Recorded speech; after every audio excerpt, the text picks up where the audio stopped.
and I just wondered where on earth you put the other end of the Zigbee. Was it in the house, or is it on the body, or what? Yeah, well, it really varies. It's typically on a PDA-based system, and in the picture that I show you, the receiver, if you will, it's not truly the receiver. Well, we use it essentially in a stellar configuration, although we could do a mesh. It's suitable for certain applications, not for the one that I show, but the system provides you with that type of flexibility. In the picture that I show you, actually the receiver is on a laptop, but the system actually plugs into a PDA. I haven't actually looked at the Mobius software that the group in Dublin made available, but I believe that flexibility is there. The development has been pursued with Matt Welsh Group, and if you are interested in some of the software, it's available on the website, and we can help you out with downloading and setting up. Yeah.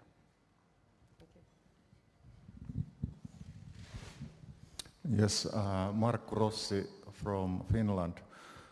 This technology will be useful in assessing the risk of falling. Assessing this risk will be very important for promoting home care instead of hospital care. And in Finland there is a national effort to standardize the procedure for assessment of risk of falling. And I have some contact information, but I definitely think that the wearable sensors should be used in the future in this case. Yeah, so you probably wonder how come that we don't do anything on fall assessment, right? Because everybody's doing it, and so I'm just kidding. Now, there are lots of groups that actually focus on this area. It has been a bit marginal to us. We actually have been looking a lot more into interventions to decrease fall risk, as opposed to focus, as much as other groups have done, on assessing fall risk. For instance, the vibrating insoles that I show very quickly in the picture and I decided to skip on, those actually have an effect through boosting afferent traffic. They do have an effect on balance. And so we're mostly interested in that technology, and we're sort of taking off-the-shelf works done by others, Off's group on sort of the extension of the center mass displacement assessment that he published on Journal of Biomechanics a few years ago. The work by Jeff Ausdorf on the variability of ambulation that appears to be associated with gait, but that's definitely an area of interest. I think where it's going to be mostly utilized, to be honest, as a first wave, it would be in independent living facilities. And in fact, the group that we're working with in that area is Lou Lipsitz's group in Boston. They basically do geriatrics, and they have this very large network of assisted and independent living facilities.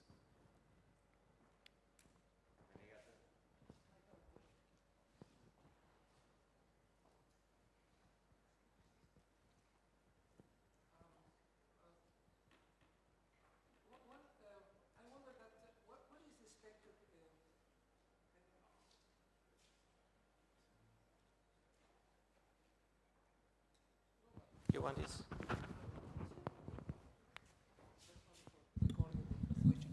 What is the, I saw the nice picture of several sensors installed in different parts of the body. Okay. I mean, you mentioned a wearable system for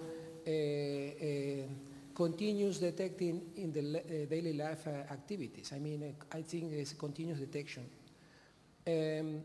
I wonder what is the expected benefit that this continuous detection of the different characteristics of the movement over the medication management?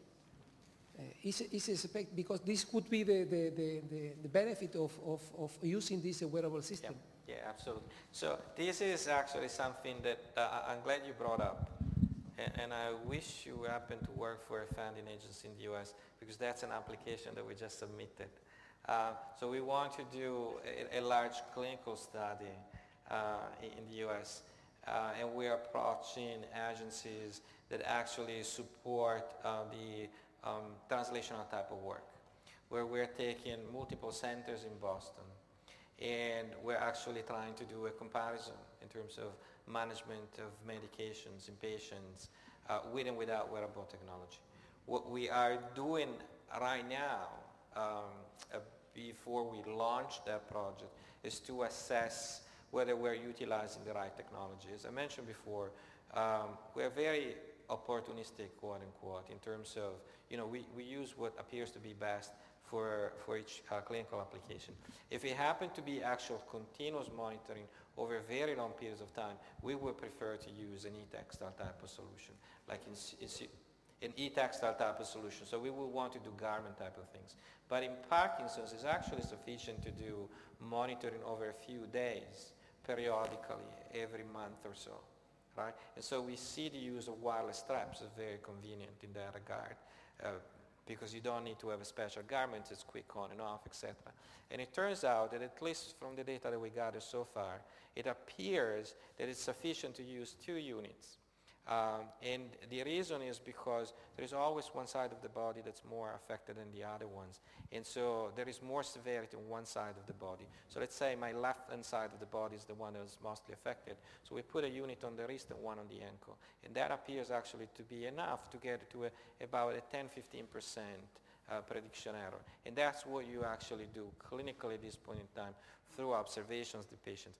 The reason why we believe that this is clinically advantageous, although we don't have data to support this statement, that requires a fairly large study, which we hope some of the federal agencies is going to support. It's because it's impossible from a clinical point of view to see patients often enough so that you know whether they are under-medicating or over-medicating themselves, and whether they are changing over time to the extent it will require for you to do an adjustment. You typically see patients a couple of times a year, and so that appears not to be enough. So that's very well accepted clinically, but it's not documented, and that's what we're trying to achieve right now. Any other questions? Okay, so here are no questions, so thanks again, Paolo. Thank you very much.